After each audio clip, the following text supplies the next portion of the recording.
우리는 2012년 2월에서 지난주 2014년 6월 마지막 주일까지 무려 2년 반에 걸쳐서 누가복음을 함께 공부를 했습니다. 예수 그리스도 하나님의 아들, 우리의 구세주가 누구인지를 우리는 함께 나누었습니다. 교육을 하고 교제를 하면 우리는 교육과 교제를 통한 기대를 하게 됩니다. 교육과 교제의 기대 효과는 뭐냐? 크게 두 가지입니다. 첫째는 인격과 성품의 성숙을 기대할 수가 있습니다. 두 번째는 내 삶의 변화를 기대할 수가 있습니다. 누가복음 예수 그리스도를 배우면서 우리 여러분들은 내 인격과 성품이 예수 그리스도의 성품으로 변화되는 것을 경험했을 것입니다. 하셨나요? 그리고 내 삶이 변화되는 것을 경험하셨습니까?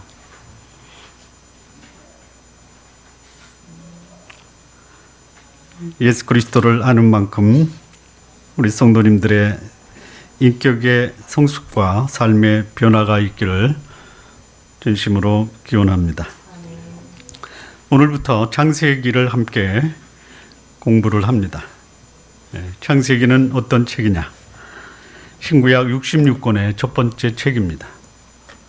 성경 전체의 근본이 되는 책입니다. 종교개혁을 했던 말틴 루터가 이 창세기를 이렇게 평가를 합니다. 모든 기독교 신앙의 모태가 되는 책이다. 창세기를 공부하면서 우리는 우리 신앙의 가장 근본되는 진리가 무엇인가를 함께 나누게 될 것입니다. 여호와, 즉 존재의 근원 되신 유일하신 하나님, 그 하나님은 어떤 분이신가? 그 하나님을 우리는 창세기를 통해서 만나게 될 것입니다.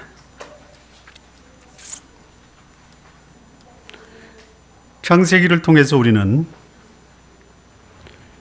하나님은 천지를 창조하신 하나님이시다라는 것을 배우게 될 겁니다.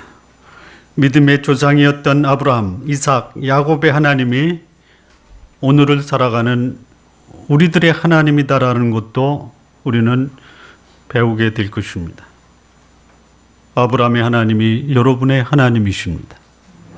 아브라함 속에서 역사하셨던 하나님, 오늘 우리 가운데도 역사하는 하나님을 우리는 창세기를 통해서 만나게 됩니다. 창세기를 기록한 목적, 크게 두 가지입니다. 왜 인간은 죄인이 되었는가? 그리고 이 죄인된 인간을 하나님이 어떻게 구원하시는가를 보여주는 책입니다. 두 번째는 세계의 시작, 그리고 하나님이 인류를 구원하기 위한 이스라엘 민족을 선택했던 하나님의 계시의 역사를 우리는 창세기를 통해서 볼 것입니다. 창세기는 시작의 책입니다. 우주의 시작을 우리는 창세기를 통해서 배우게 됩니다. 인류는 어떻게 시작되었는가? 역사는 어떻게 시작되었는가? 인간 가운데 어떻게 죄가 들어왔는가? 그리고 구원은 어떻게 시작되었는가? 아무도 가르쳐주지 않은 인간의 노력과 이성으로 찾아낼 수 없었던 가장 근원적인 지혜를 우리는 창세기를 통해서 만나게 될 것입니다. 창세기는 크게 두 부분입니다. 1장부터 11장까지는 창조 타락의 사건이 기록이 되어 있습니다. 그리고 12장부터 50장까지는 창조와 타락 이후에 하나님이 어떻게 인간을 간섭하시고 인간 속에 역사하셨는가를 믿음의 조상 아브라함, 이삭, 야곱, 요셉을 통해서 우리에게 보여주고 있습니다. 창세기를 통해서 배우는 핵심적 교훈이 무엇이냐? 크게 세 가지입니다. 첫째는 하나님이 천지를 창조하셨다라는 말씀입니다. 천지를 창조하신 하나님이 여러분도 창조하셨습니다. 두 번째 핵심적인 사항은 아브라함을 통해서 인류를 축복하시겠다라는 약속을 우리는 창세기에서 만나게 됩니다. 아브라함을 통해서 인류를 축복하시겠다라는 약속이 오늘 우리들에게까지 그 축복이 계승되어 왔다라는 것입니다. 세 번째는 이스라엘을 하나님의 특별한 구원의 목적을 위해서 세우셨던 그 기록이 성경 창세기 후반 36장부터 요셉이라는 한 사람을 통해서 이스라엘 민족을 국가로 만드는 이 사건의 교훈을 우리는 창세기에서 보게 됩니다. 자, 이 세 가지 교훈의 핵심, 천지 창조, 믿음의 조상 아브라함, 꿈을 꾸었던 요셉, 이 세 가지 창세기의 핵심적인 내용을 통해서 천지를 창조하신 그 하나님은 오늘 우리를 이 땅에 수동적이고 충동적인 삶이 아닌 창조적인 인생을 살아야 할 존재로 우리를 세상에 보내셨다라는 것입니다. 창조적인 인생을 사시기 바랍니다. 수동적인 삶이 아닙니다. 아브라함을 통해서 어떻게 나는 오늘 이 시대에 믿음의 삶을 정착시킬 수 있는가를 배울 수가 있습니다. 도대체 믿음으로 산다라는 것이 무엇인가? 우리 성도님들을 통해서 누군가가 이런 질문을 했다라고 생각을 하겠습니다. 도대체 믿음이 뭐야? 이렇게 질문하면 여러분들 어떻게 답변하시겠습니까? 그 답변을 이렇게 말씀해야 됩니다. 믿음은 말이야, 내가 살아가는 삶이 믿음이야. 이렇게 답변할 수 있어야 됩니다. 믿음으로 사시는 여러분, 여러분을 보고 사람들은 믿음으로 산다라는 것은 바로 저 사람이 사는 삶이로구나. 이렇게 여러분의 삶을 믿음의 사람으로 평가를 받으셔야 됩니다. 요셉의 삶을 통해서 우리는 신앙인이 가져야 될 꿈과 비전을 배우게 됩니다. 하나님의 백성은 꿈을 이루는 삶을 사셔야 합니다.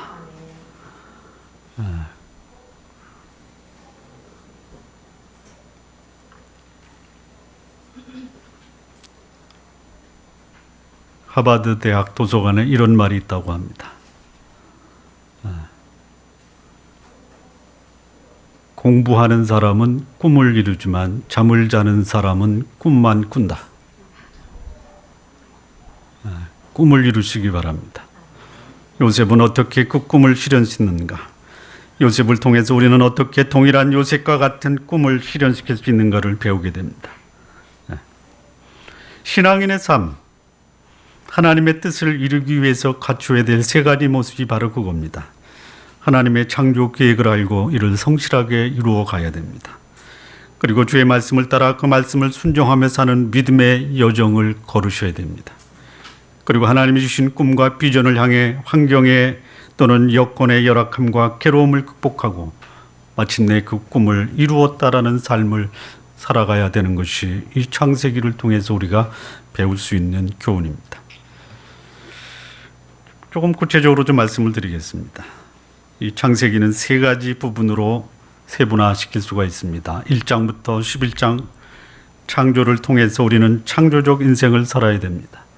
12장부터 35장 아브라함, 이삭, 야곱을 통해서 믿음으로 살아가는 삶의 교훈을 배우게 됩니다. 36장부터 50장 요셉을 통해서 꿈을 이루는 그 비전의 삶을 우리는 살 수가 있습니다. 자, 창세기는 이렇게 시작이 됩니다. 아니, 성경은 이렇게 시작이 됩니다. 태초에 하나님이 천지를 창조하시니라. 여러분, 성경 창세기가 기록된 언어는 히브리어입니다. 히브리어. 다른 거는 몰라도요. 창세기 1장 1절은 히브리어로 좀 아시기를 바랍니다. 같이 공부하시겠습니다.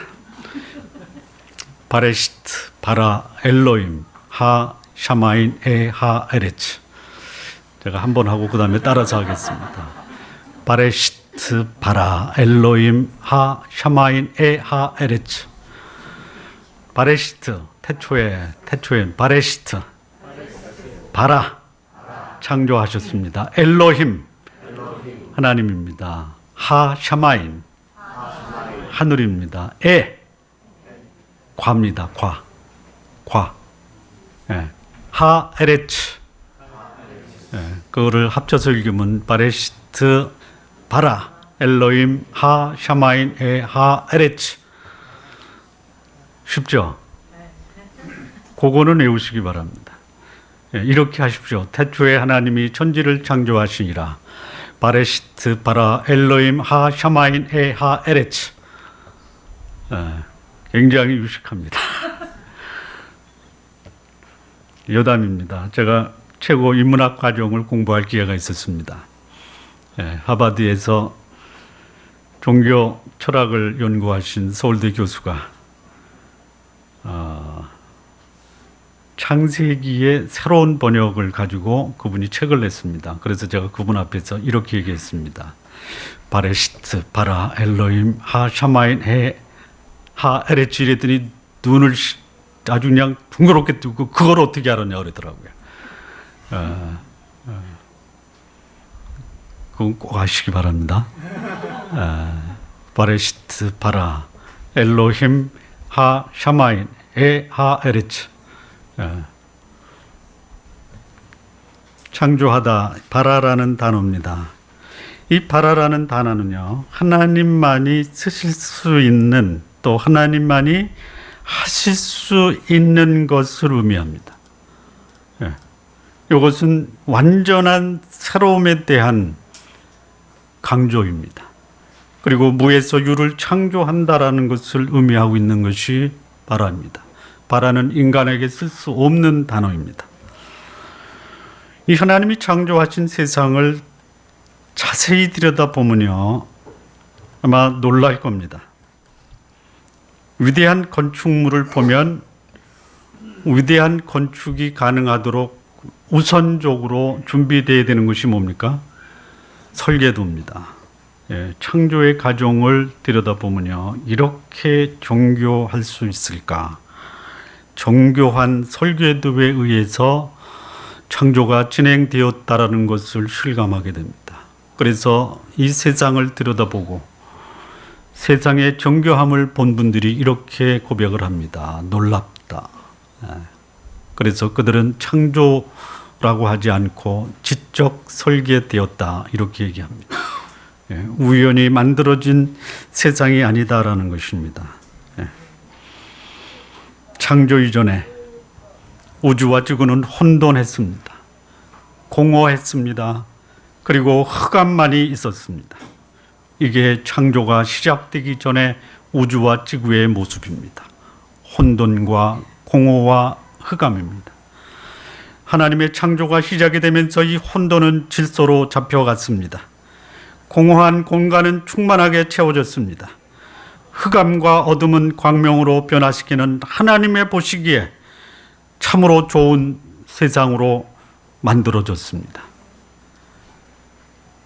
빛을 만드신 후에는 이 빛의 발광체인 태양과 달과 별을 만드셨습니다. 하늘에는 새들을 만드셨습니다. 바다에는 물고기, 육지에는 사람과 동물을 만드셨습니다. 이렇게 정교할 수가 없습니다. 각기 종류대로 만드셨습니다. 우연히 우연을 만드는 것이 아니라 하나님의 창조 계획에 의해서 정교한 설계도에 의해서 차곡차곡 하나님은 하나님의 역사를 이루어 가셨습니다. 이 창조의 과정에서 우리 신앙인은 그 창조의 하나님이 우리를 간섭하시고 우리 속에 창조의 역사가 이루어지면요, 죽었던 생명이 살아나게 됩니다. 어두웠던 삶이 밝은 삶으로 바꿔지게 됩니다. 혼돈스러운 삶이 질서를 잡아갑니다. 공허한 삶이 충만하게 채워지는 것을 보게 됩니다. 여러분의 삶 속에 하나님의 창조의 손길이 나타나기를 바랍니다. 혼돈이 무질서의 삶이 조화와 질서의 삶으로 바뀌시기를 바랍니다. 공허와 허무의 삶이 아름다움으로 가득 채워지는 삶을 누리시기를 바랍니다. 흑암과 어둠 속에서 방향 감각이 없이 방황하며 살던 삶에 광명과 빛된 삶이 여러분의 삶에 되기를 진심으로 바랍니다. 하나님이 손을 대어 만드신 세상을 하나님이 보셨습니다. 여러분의 삶 속에 하나님이 손을 대어 여러분을 만드는 삶을 하나님이 보시고 보시기에 좋았다라는 평가를 받으시기 바랍니다. 하나님이 창조하신 우리의 세상, 우리의 삶은 창조적인 삶이 되어야 됩니다. 창조적인 삶이 되기 위해서 적어도 세 가지의 교훈을 우리는 창세기에서 배우게 됩니다. 첫째는 창조적인 삶을 살기 위해서는요, 우리를 이 땅에 보내신 하나님의 계획, 뜻을 알아야 합니다. 우연히 세상에 보내진 존재가 아닙니다. 안타까운 인생, 힘들고 어렵게 사는 인생, 그들의 삶이 어렵고 힘들어서가 아니라 나를 이 땅에 보내신 하나님의 목적과 계획을 모르는 것이 우리의 인생을 더 힘들고 어렵게 만드는 것입니다. 우리를 이 땅에 보내신 하나님의 계획을 모른다면요, 이런 사람은 한평생 살다가 떠난다 해도 왜 와서 살았는지 전혀 의미 없는 인생을 살 수밖에 없는 것입니다. 여러분의 인생이 의미를 갖고 사시기를 바랍니다. 우리는 하나님이 만드신 참으로 소중한 존재입니다. 하나님의 걸작품으로 세상에 보내진 존재입니다. 우리를 향한 하나님의 계획과 뜻을 발견하고 이를 성취하는 삶을 살아야 될 의무가 여러분들에게 있는 것입니다.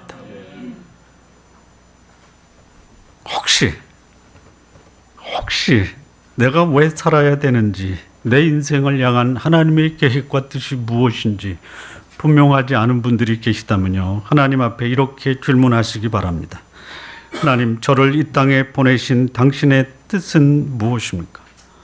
저를 향해서 가지고 계신 당신의 계획이 무엇입니까? 라고 진지하게 하나님 앞에 여쭈어 보시기 바랍니다.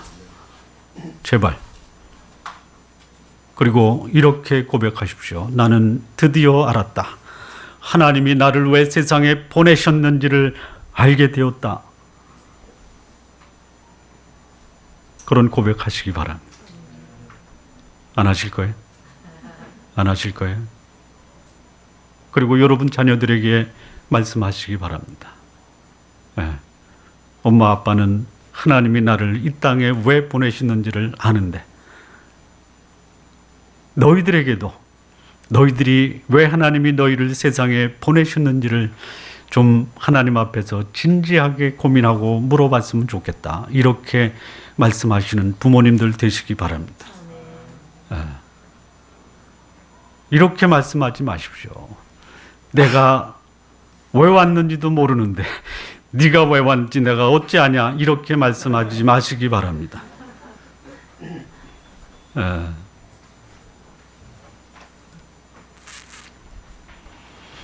창조적인 인생을 위해서 두 번째는요, 내 인생을 향한 정교한 설계도를 준비하셔야 합니다. 공정가격으로요, 1,000억짜리 건축을 하면요, 설계도 비용이 100억입니다.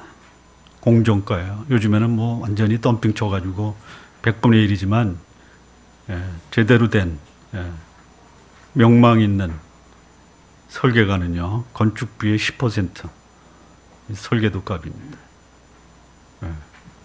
설계도가 정교하면요, 인생이 정교해지는 거예요. 하나님이 천지를 창조하신 내용을 보면 이렇게 정교할 수 있을까 감탄할 따름입니다. 정교한 설교대에 의해서 건축한 건물은 천년이 가도 남아 있습니다. 여러분 인생이 천년이 가도 여러분의 인생이 역사에 기록되기를 바랍니다.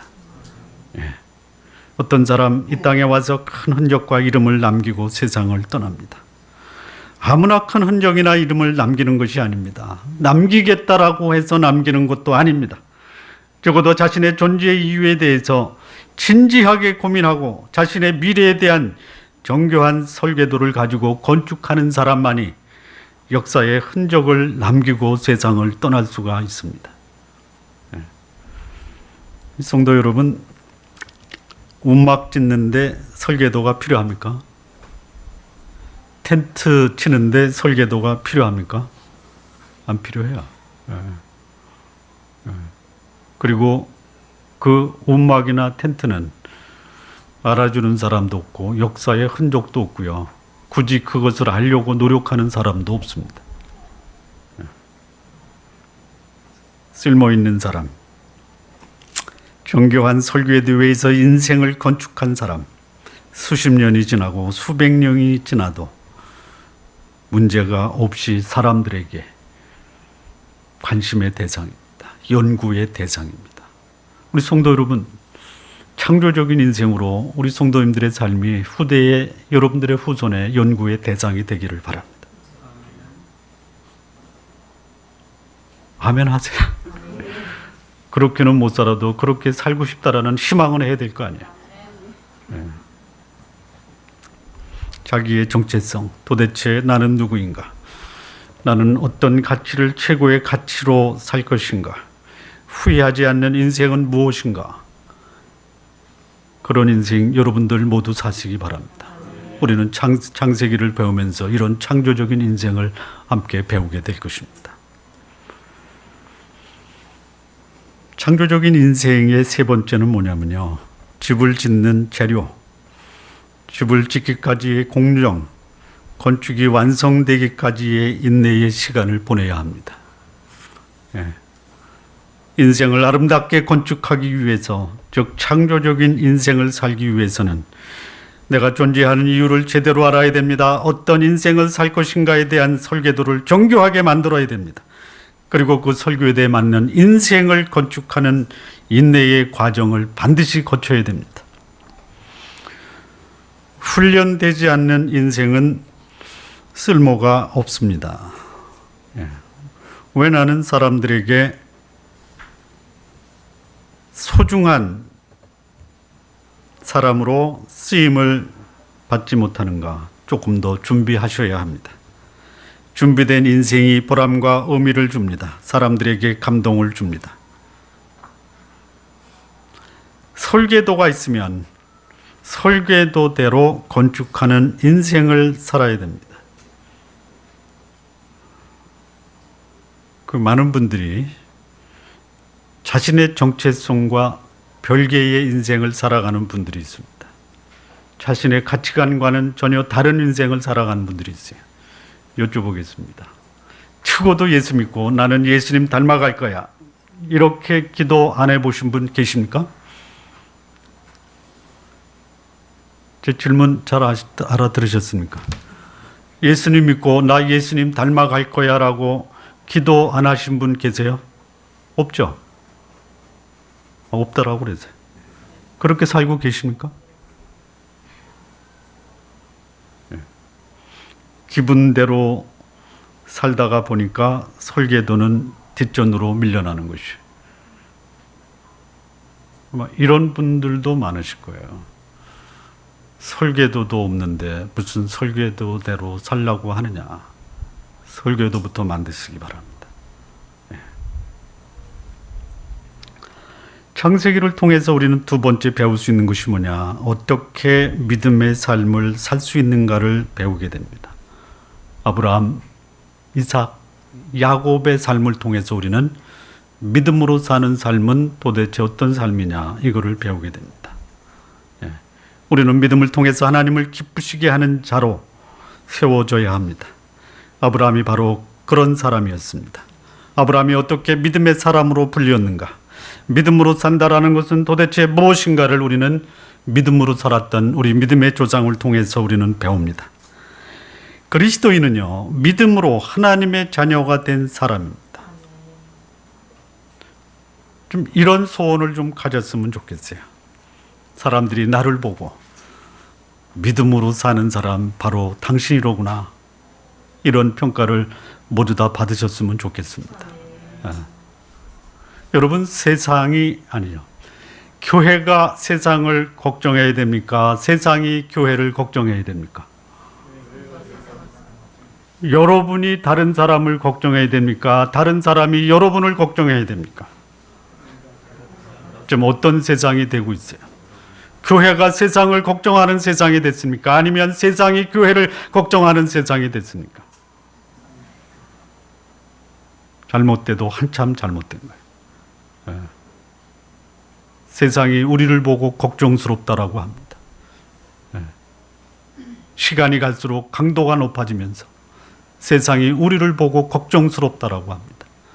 여러분, 믿음으로 살아가는 사람은 세상으로부터 나도 저런 믿음의 사람이 되어야 되겠다라는 감동을 주셔야 됩니다.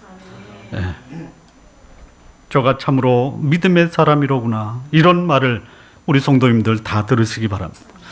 다음 주에 오실 때요, 인사할 때 이번 주에 나를 만나는 사람이 당신은 믿음의 사람이었어 라는 증거를 했다라는 그런 말씀으로 다음 주에 인사 나누시겠습니다. 끄떡끄떡 하십시오.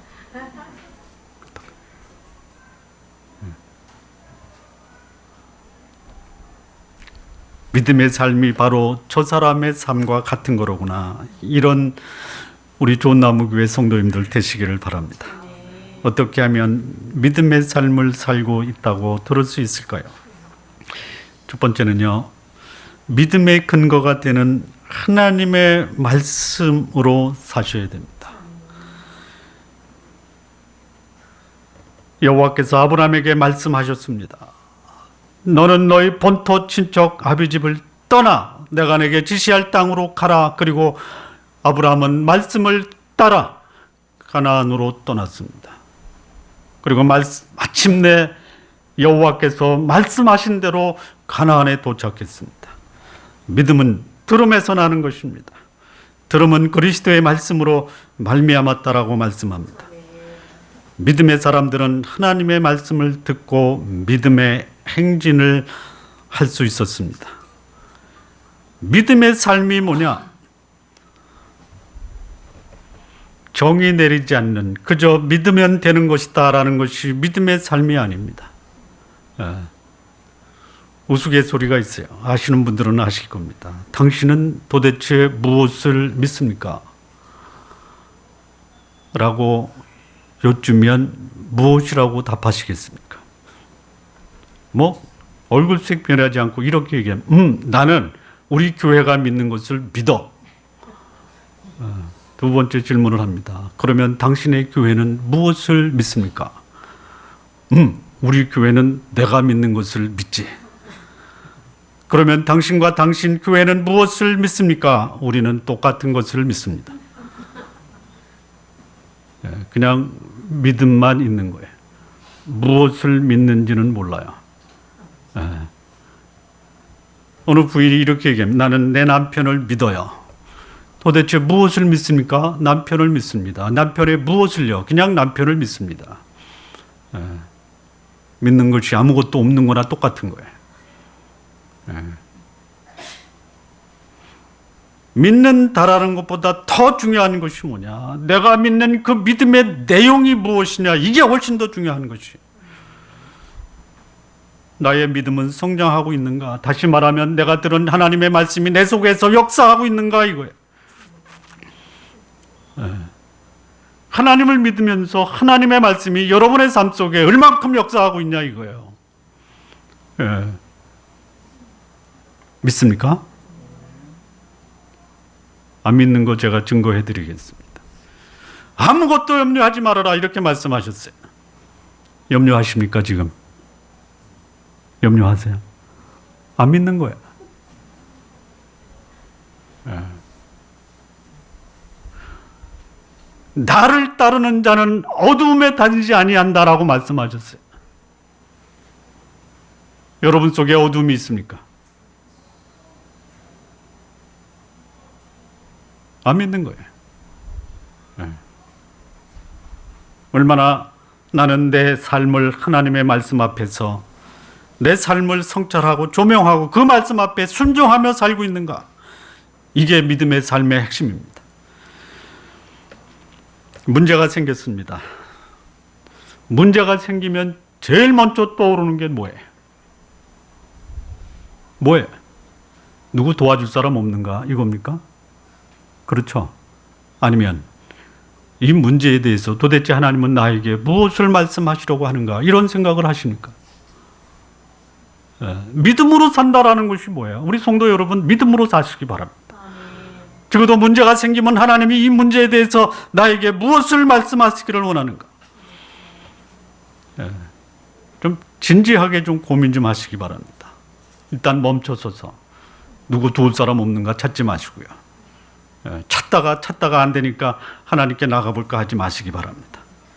믿음의 삶은 우리 인생의 문제에 대한 그 해답을 하나님의 말씀에서 찾는 것으로 시작하는 것이, 도대체 믿음의 삶이 무엇이냐? 내 방법이 아닌 하나님의 방법을 철저하게 고수하는 것이 믿음으로 사는 삶의 두 번째 내용이에요. 믿음들의 영웅들의 삶을 보면요, 거의 대체로 처음에 자기 방식대로 살았습니다. 아브라함 가나안 땅에 들어가서 기근이 생깁니다. 먹고 살아야 됩니다. 그래서 하나님의 말씀과는 상관없이 애굽이 좋겠다 해서 애굽에 내려갑니다. 여러분, 먹고 사는 문제 자신의 방법대로 해결하다 보면요, 먹고 사는 문제가 아니라 죽고 사는 문제가 생기는 거예요. 자식이 없어요. 하나님은 자식을 주시겠다라고 약속했어요. 자기의 시간에 자기의 방법대로 자식이 생기지 않으니까 아브라함은 자신의 방법대로 아들을 낳았습니다. 그리고 그 아들은 역사 속에서 그 후손 대대로 반목과 대립의 역사를 만들어낸 것이에요. 믿음으로 산다라는 것은 내 방법이 아닌 하나님의 방법을 철저하게 고수하는 것이. 좀 제발 그렇게 사시기 바랍니다. 아마 여기 말씀을 듣는 분 중에 너부터 해라, 너부터. 여러분, 저도 그렇게 살 수 있도록 기도해 주시기 바랍니다. 왜 신앙인들이 하나님의 방법대로 살지 못하느냐? 그럴 만한 이유가 있죠. 한번 이유를 좀 말씀해 주시겠습니까? 나는 하나님의 뜻대로 살고 싶지만 참 제대로 안 된다. 안 되는 이유가 있지 않습니까? 이유가 있죠. 뭐예요? 뭐라고 그러셨어요? 아내 때문에. 저도 오늘 그거 알았네, 진짜.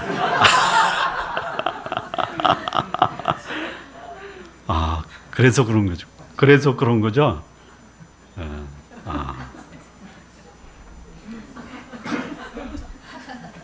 저는 아내 때문에 순종하는 삶을 살지 않으면 안 되는 사람입니다. 믿어주시기 바랍니다. 아마 이런 이유일 거예요. 하나님의 뜻에 순종하면 내가 원치 않은 길로 인도하실 것이다. 내가 하나님의 뜻에 순종하면 나는 손해볼 것이다. 어쩌면 하나님보다 나의 필요를 내가 더 잘할 것이다. 이런저런 이유로 신앙인들이 하나님의 방법이 아닌 자신의 방법으로 자기 인생을 살다가 결국에 이게 아니로구나, 그리고 하나님 뜻에 순종해야 되겠구나 하고 돌아오는 경우가 많아요. 어차피 갈 거라면요, 처음부터 가시기 바랍니다. 미국 남부 텍사스에 기독교 대학, 좋은 기독교 대학인 베일러 대학이라고 있습니다. 아주 남부에 좋은 기독교 대학인데요, 거기 총장님을 지냈던 조지 트루엣이라고 하는 분이 있습니다. 그분이 미국 분입니다. 그래서 영어로 얘기했어요, 영어. 그분이 한국말을 알 리가 없어요. 그래서 영어로 말씀을 드리고 한국말로 해석해 드리겠습니다. 아시는 분들은 쉽게 아실 거예요. 쉬운 단어만 쓰겠습니다. 모르는 단어 하나도 없습니다. The greatest knowledge is to know the will of God. And the greatest achievement in life is to do the will of God. 쉽죠? 가장 위대한 지식이 뭐냐? 하나님의 뜻을 아는 것입니다. 가장 위대한 업적과 인생은 하나님의 뜻을 행하는 것입니다. 여러분, 위대한 지식과 위대한 인생을 사시기 바랍니다. 여러분을 향한 하나님의 계획, 여러분을 향한 하나님의 뜻을 이루는 삶을 사시기 바랍니다. 믿음의 삶의 세 번째 의미는 뭐냐면요.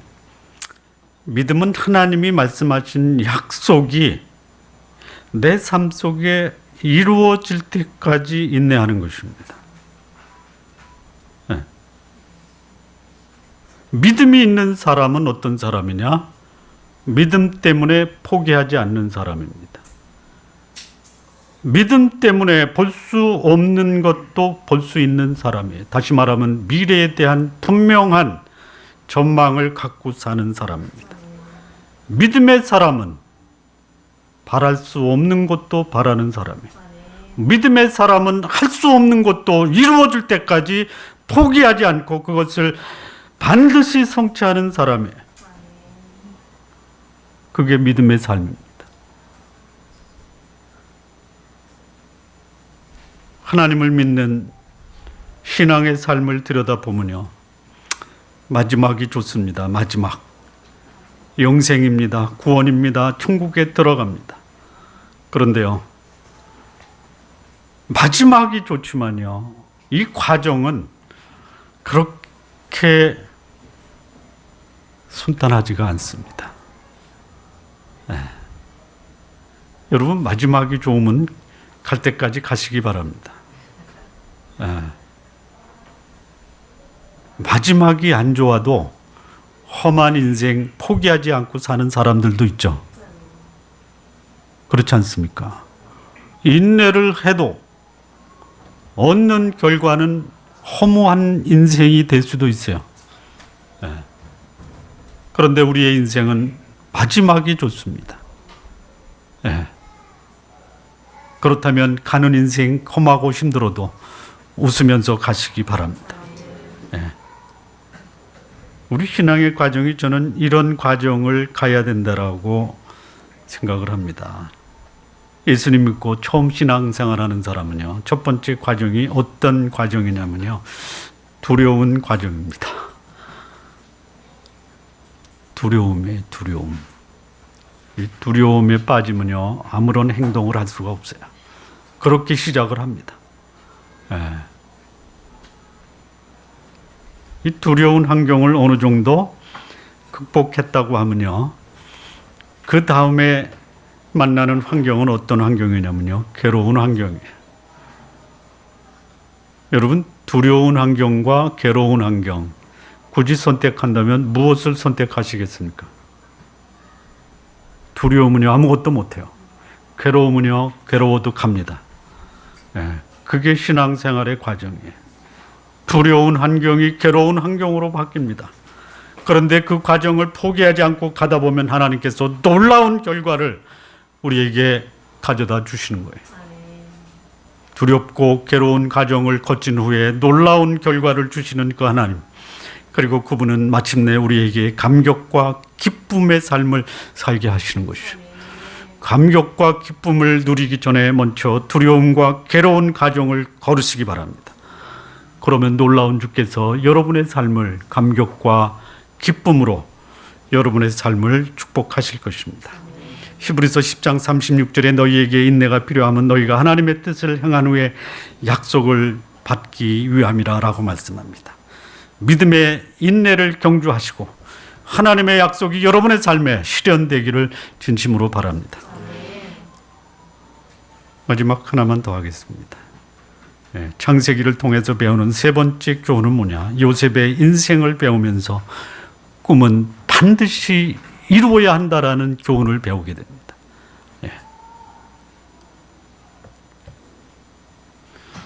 요셉은요, 사랑받기 위해 태어난 사람이었습니다. 그런데 그의 인생은 미움으로 끝났던 사람이에요. 한 족장의 아들로 태어난 사람입니다. 그러나 그는 애굽의 노예로 팔렸던 사람이에요. 그는 노예와 제수의 신분으로 젊은 시절을 살았던 사람입니다. 그런데 그가 어느 날 갑자기 애굽의 총리로 발탁된 사람이에요. 요셉의 인생의 특징이 뭡니까? 인생의 역전을 경험한 사람이 요셉의 특징입니까? 아닙니다. 요셉의 인생의 특징이 무엇이냐? 그는 사랑받는 아들일 때도 꿈이 있었습니다. 형제들의 미움을 받았던 시기에도 그는 꿈이 있었습니다. 노예로 팔렸던 시절에도 그는 꿈을 간직했던 사람입니다. 죄수의 신분으로 감옥에 갇혔어도 그는 꿈을 결코 포기할 수가 없었습니다. 그리고 그는 마침내 애굽의 총리가 돼서 그는 꿈을 이루었던 사람입니다. 이 요셉과 같은 삶은 요셉에게만 있는 것이 아니라 하나님을 믿는 모든 하나님의 백성들이 꿈을 이루는 삶을 살아야 되는 것이에요. 예. 그런데요, 이 꿈을 이루었던 이 비결이 뭐냐? 그 꿈과 함께 요셉에게는 따라다니는 단어가 있었어요. 여호와께서 그와 함께 하심으로, 여호와께서 요셉을 위하여. 그리고 요셉의 인생을 바라봤던 이 바로는 이런 고백을 합니다. 여호와께서 요셉에게 이렇게 행하셨다라고 고백을 합니다. 여러분의 인생을 보는 여러분 주변의 사람들이 하나님이 당신의 인생을 그렇게 동행하시고 그렇게 당신의 삶을 만드셨네요. 이런 고백을, 이런 증거를 받으시기 바랍니다. 예. 신세 한탄하지 마십시오. 울려고 내가 왔던 거 하지 마시기 바랍니다. 우는 날도 있어요. 노예로 팔려서 요셉은 우는 날로 시간을 보내셨을 수도 있어요. 그러나 그 순간에도 여호와께서는 요셉과 함께 하셨습니다. 감옥에서도 그렇게 하셨습니다. 꿈을 이룬 후에도 사람들은 요셉이 여호와와 함께 한다라는 사실을 볼 수가 있었습니다.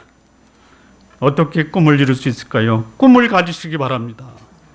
꿈! 예, 어린 시절 아무도 꿈꾸지 못하던 그 꿈을 요셉은 그 마음에 꾸고 있었습니다. 꿈을 말했습니다. 꿈 때문에 인생의 어려움을 겪게 되었습니다. 예, 인생의 이름과 흔적을 남기는 그런 삶을 살기 원하는 사람, 꿈을 가지시기 바랍니다. 대충 살지 마시기 바랍니다. 인생의 청사진을 가지고 사는 자가 세상을 다스린다라는 교훈, 요셉을 통해서 배우게 됩니다. 두 번째는 꿈을 이루기 위해서는 일련의 훈련 과정을 반드시 거쳐야 됩니다. 요셉의 인생은 훈련의 과정을 통해서 그는 꿈을 이룹니다. 노예 시절 그는 재정관리 전문가, 돈 관리 전문가로 훈련이 됩니다. 돈을 관리할 때 최고의 덕목이 뭐냐? 수치 개념이 아닙니다. 정직과 성실입니다.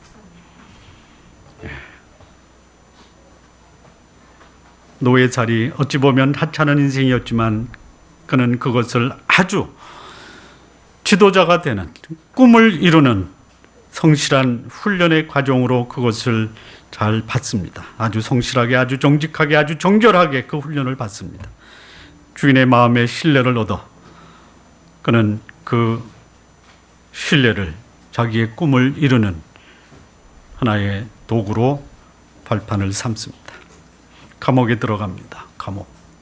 성실하고 정직하고 정결하게 살다 보면 잘 돼야 되는데요. 감옥에 갈 수 있어요. 내가 최선을 다해 성실하게 정직하게 깨끗하게 살았는데 내 인생에 불이익이 왔다. 그러면 이렇게 생각하십시오. 하나님이 나를 위대한 인물로 만드시려나 보다. 감옥에 갔습니다. 거기 여호와께서 함께 동행하셨습니다. 감옥을 불평의 자리로 받아들이는 것이 아니라 감옥에서도 하나님이 함께하는 신앙인의 모습을 유지했던 것이에요. 사람입니다. 사람의 마음을 관리하는 것이. 재정에 대한 훈련을 시킨 후에 하나님은 사람에 대한 훈련을 시켰습니다. 배려하는 사람으로 훈련을 시켰습니다. 사람의 마음을 기쁘게 하는 훈련을 시켰습니다. 그리고 요셉은 마침내 위기에 처한 애굽을 구원하는 총리로 발탁된 것이에요. 꿈을 이룬 사람 세 번째는요, 이 꿈을 이룬 사람은요 반드시 이룬 꿈으로 사람들에게 덕을 베풀어야 합니다. 요셉은 꿈을 이룬 후에 그것으로 자신의 권력을 행사하고 사람들을 지배하는 것이 아니라 오히려 사람들을 섬기고 구제하고 덕을 베푸는 자리로 활용했습니다. 꿈은 꿈꾸는 자가 이룹니다. 이루어진 꿈은 다른 사람에게 유익이 되어야 합니다. 자신을 과시하기 위한 꿈의 실현은 오히려 자신을 해칠 수가 있습니다. 여러분의 꿈은 누구를 위한 꿈입니까? 꿈을 꾸시기 바랍니다. 그리고 그 꿈이 다른 사람에게 유익이 되기를 바랍니다. 자신을 팔아넘긴 형제들마저도 품을 수 있는 간대한 사람이었습니다. 꿈을 이룬 다음에 원수 갚지 마십시오. 원수를 갚기 위해서 꿈을 이루는 사람은 소인배입니다. 신앙인이라면 꿈을 주신 하나님께서 하나님의 뜻을 이루기 위해서 우리에게 꿈을 주시고 그 꿈을 이루도록 훈련하시고 마침내 꿈을 이루시어 하나님을 영화롭게 하며 사람을 존귀하게 하는 수단으로 사용하신다라는 것이, 꿈꾸는 성도 여러분, 꿈을 꾸시기 바랍니다. 다 늙은 나이에 무슨 꿈이냐고요. 꿈이 있는 사람은요 나이가 드셔도 청년이십니다. 하나님 나라와 사람을 위한 위대한 꿈을 꾸시는 여러분들 되시기 바랍니다. 마무리하겠습니다. 우리는 창세기를 함께 공부할 것입니다. 그리고 우리를 향하신 하나님의 뜻을 배우게 될 것입니다.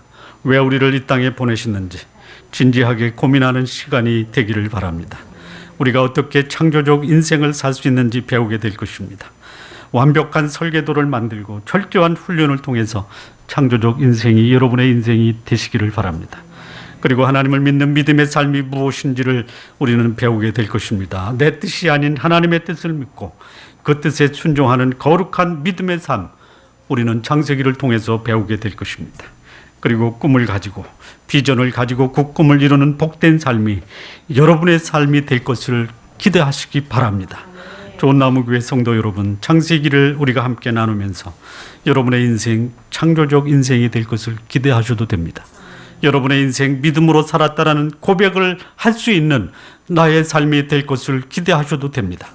여러분의 인생 꿈을 이루었다라는 자신 있게 여러분의 삶을 사람들에게 선포할 수 있는 삶을 기대하도 될 것입니다. 기도하시겠습니다. 하나님 아버지 감사합니다.